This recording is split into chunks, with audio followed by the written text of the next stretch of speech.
My mom's really been on me about a Christmas list. She I love says that. about it. That's only child energy right now. You know what? That feels right. But Yeah. she's all over me about it. And Jen, of course, has sent a Christmas list a long time ago. So I finally got it in last night. And number one item on my list is a new backpack. Joe, here it is. Nebula 32 Osprey. Look at this laptop pouch. It's gonna blow your mind. You ready? Oh, what? What? Excuse me? You walking around with a flat screen television in there? Might be. That's basically a diaper bag. Yeah, well, Diaper bags do I that. probably might put diapers in there just in case. Yeah. It's Roasted, quality business advice or marketing fever dream. I'm Director of Digital Marketing at High 10, Kate Hatter. And I'm Dave Lowe, Director of Strategy. Let's get into it. So today, since it's December, I thought it would be fun to have a little fun name. So the Grinch Who Stole My Traffic, very timely. Surprise, surprise, we're going to be talking about AI and search today. Shout out, holiday season. Yeah. So I think this really came from some inspiration. Our SEO team shared a really interesting study. Essentially, all in all, this study that was done specifically on ChatGPT really kind of did the legwork to understand what ChatGPT's knowledge was, where those gaps were, and ultimately how ChatGPT was solving for those knowledge gaps. With that, solving through search, we got maybe even just like one step further into understanding ChatGPT's search. And I think with that, both of you and I found it was very interesting. Ironically, we talk about LLMs all the time, and I don't think there's been a ton of studies on the actual LLMs themselves, more of the search behavior or the impact of things like organic search traffic. Yeah, easily the most interesting blog article in the past 60 days. I think there's a tremendous amount of anxiety in our business and every other industry about AI and the impact of AI. And largely that fear is derived by fear of unknown. It's a black box. No one really understands how it works. So I thought this article compelling, specifically because its author attempts to learn how these things are functioning. And I think some of the things that he learned are kind of generically good news for us and our clients. So, yeah. Yeah, I would say so. So essentially the roast today is really marketers in particular that kind of hang their hat on the excuse of like, search, the Grinch has stolen my traffic. And so this is just the state of the business. This is how it is. We're doing all that we can, but we're in the age of zero-click search and, that's what it's going to be. And so ultimately what I think this study validated for us at High 10 is what we tell our clients, which is, the behavior is changing. Really what LLMs have introduced is just like one additional middleman, if you will, between users and how they search. But the behavior and much of our strategy overall is much of the same. AI didn't replace search. AI actually uses search. So I don't know if everyone kind of collectively knows this. So all LLMs have a knowledge base. And within them, there's kind of just different variations of how they learn, new information, how they personalize, or they kind of have preference based off of a user or a prompt. So ultimately, and what this, study that we've been referring to by Nextive Digital, it was released in October 2025. It found that just like a user, ChatGPT is searching on the back end to answer your prompt. And in fact, it's kind of searching almost like lazily, like we would. Like it was kind of funny and almost refreshing to see just like copy and paste keywords that's like best running shoe 2025. We're in this age of prompts, not even in like long tail keywords anymore. And it's really just showing that it's not even a return. We never really left the easy, the lazy kind of general keywords. I think that's kind of the most interesting thing about the article is that obviously they're trying specifics.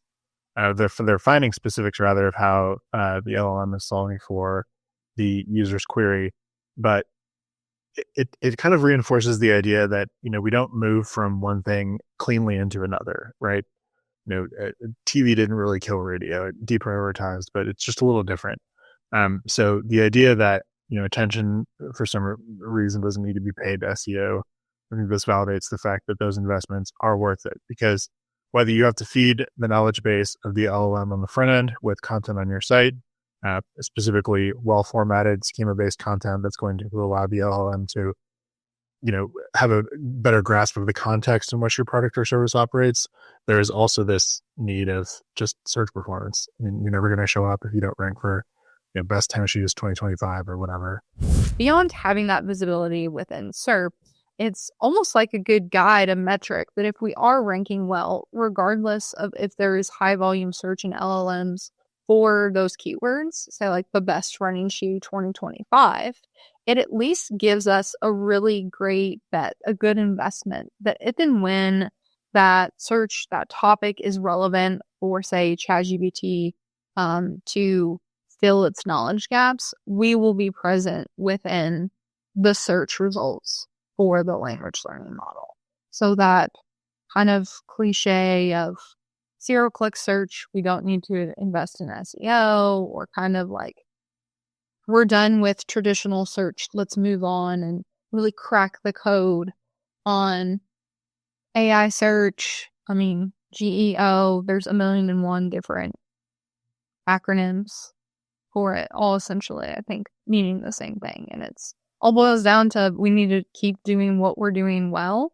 There's more to add, and we definitely need to diversify. But yeah, let's not wash our hands. Let's not reinvent the wheel on search, because ChatGPT is just another user, right, that we have to influence and be present, but obviously at a much higher volume, a much more important user than just, one search a month.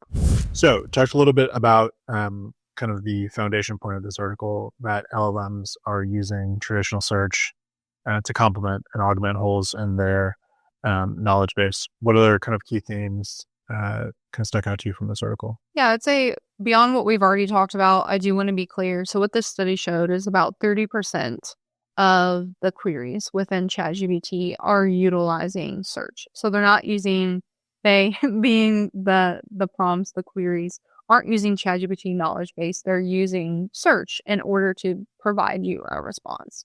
And so there's still that 70%, right? So that knowledge base is a strategy in its own. I think we've talked about this previously, is you still need to be highly relevant. You need to be a long-lasting brand with still a lot of relevance and frequency.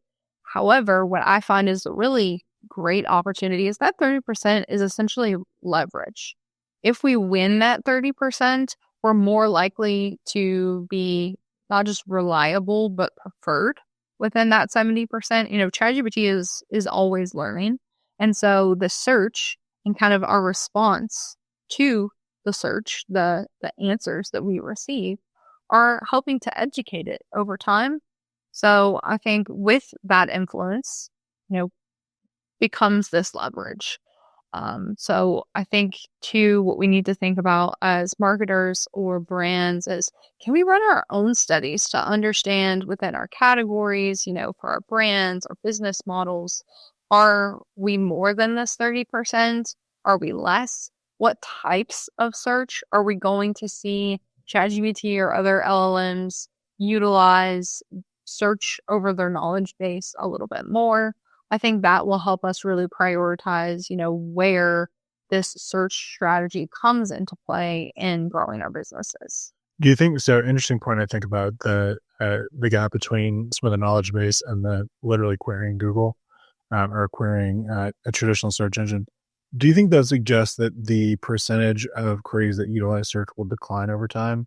Because there are those data types like local search, for instance, that the data decays, right? Best restaurant near me or whatever. What do you think about that? Honestly, if I were ChatGPT, I would say no. I would just have an intelligent model that is constantly learning and feeding. So you have to, I think at some point as an intelligent organization, and of course, I think there's also a matter of values. If my ultimate goal as open AI is to influence the world, and I'm going to tell it this perfect, picture out of my knowledge base, then you're not really interested in this search perspective as your software is becoming more mature and you're gaining more users.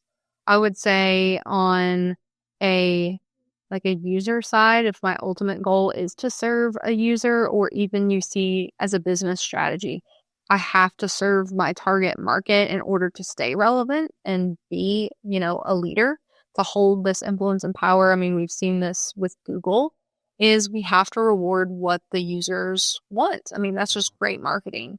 And so if I do want to reward what the users want, what the behavior needs, I'm going to keep that 30%, or at least, maybe like a 20% of search, to ensure that I'm providing the best answers. I am able to learn off of new content and new data. And it also, I think, what people don't realize is a huge transition from traditional search to AI is there's a lot of learnings and the variability in how I interact with an answer. That response, that interaction is data too, not just the information that I'm asking for it to recall. How, I behave with it also tells me, from a performance perspective, is this what a user expected? And I think that influences the model too. Well, I think it's an interesting point about like rewarding marketers, and you wonder whether, when you click on a source from GPT, it does append UTM. Yeah. And so, you're able to see that referral traffic to site, but it does maybe suggest that, in a traditional link, you're kind of lucky if you get that, or if you just get maybe like an overall domain insight, which is kind of fun playing what that is. But you wonder whether they'll provide some additional data. You're going to get a search term and a search console. What could GPT do to, or any of the others do to give you more context on, maybe what the query was, maybe what the theme of the query was, something like that. Might be kind of obvious, maybe primary or privacy weak concerns there. But I'm really interested in that opportunity, just to give people a little bit more to work with. Because if advertising runs, then we'll get an ad platform, we'll get a back end to see that performance. But kind of something in the interim. So we have so little. That leverage is our strategy, especially if you're not a market leader. Typically, there's a correlation in market leadership and performance on search, at least the size, the volume kind of what we're doing in that share of voice. Maybe one other interesting thing about this article is it gives you a histogram of the words in the search query as part of the user's AI query. And this is, the peak of the histogram is at the 5 to 6 word mark, which, I don't know that we would say 5 or 6 words is particularly long tail. So I think that's really interesting too, that, to get kind of this novel peak inside the black box, and then to see maybe that the peak is kind of rudimentary. It's kind of interesting. Right, yeah. So I thought that worth highlighting, that, this isn't, again, when marketers are thinking about site optimization, SEO, AI optimization, it doesn't necessarily have to be super deep. And with emphasis on, the article indicates, we talked a little bit earlier, but local, and then also jobs and careers, those kind of industry areas being peak search in the LLM query. Yeah. Good to know, good to keep in mind. Yeah, I think it's, before we get to that, I think it was, like when I was reading this, I almost had like a, well, crap moment. Is we spend so many resources, like the number of times that I felt like I've been asked by like clients or account management, like just general, how do we write prompts, or what do we need to recommend for developing prompt writing in business leaders? And we spend so much time on training. I mean, there's so many like webinars on just how to write the prompt, not even to build agents or like an ecosystem of agents, right? And you read this article and it's literally like, well, ChatGPT doesn't know the answer, so it just typed in like 5 words for you that you would use in a search 10 years ago. You're like, well, okay, maybe it, isn't this great big thing. I think it's interesting. Obviously, prompts are designed for personal preference. It's learning you is a big part of that But yeah, I just thought that was funny of like how much time I spend prompt writing or like building boundaries of agents. And it's sometimes as simple as like a 2010s, like, yeah, 3-word search for my like 100-word prompt, you know. So you had brought out in the article essentially said that local and job-related search was what ChatGPT utilized its search feature for the most, right? It wasn't using its knowledge base. I think as you and I have kind of conversed on what the article alludes to, I mean, that makes sense, right? One, local job search data in particular constantly changes, or there's just new data. So the knowledge base wouldn't be reliable, even if we have to build a knowledge-based model. That's such a drain on our time, our resources within an LLM. Well, we can just go search and kind of, not literally, but, copy and paste ideologically and still provide a lot of value to users. I think there's also a lot to be said about like expected experience there, and local and job. There's very comparable experiences across, as many as 30 different directories or platforms. All of them have kind of like their niche, their position of what they're slightly better at than the others. So it's almost, ChatGPT is just another version of a Yelp or a Google. They have to find their way. But in this regard, it's that much more powerful if it's aggregating that information and personalizing it to a search. So I think that's, a competitive advantage versus a knowledge base might be a little bit more biased in this type of search. I think too, we also talked about just like feasibility. Like local data is often very inconsistent across different localities or regions. The data is not very clean. So it can be hard to build algorithms based off of those inconsistencies. Or again, you just have to build a system that's that much more adaptable when it's so unnecessary. So, Kate, anything else come out from the article for you, or anything else worth highlighting? Yeah, I think the article for me I think kind of reinvigorated a thirst for knowledge for LLMs. It also made me doubtful in a really like healthy way of kind of the noise in our industry about AI. I also am really excited for opportunities for us at High 10 to do the legwork, very much so like, next in digital. Of course, there's a ton of resources that go into a study of this kind, but I think we can also kind of adapt little like micro learnings for our clients, right? We don't have to do this massive study on a platform. We can really just pinpoint what could be incredibly profitable or a really great opportunity in a new market of growth, and kind of let a study like this, pilot how we would approach solving a problem or creating a strategy. I think we ought to link this article wherever we post it. And there's also, worth noting, a 3-minute and 44-second video at the top. So if you don't want to read, right. If you're in a podcast mood, just click play, and the host will kind of walk you through the findings. But definitely worth a few minutes of your time. I'm standing by the most interesting blog post I've seen in at least 60 days. So yeah, same. Good read.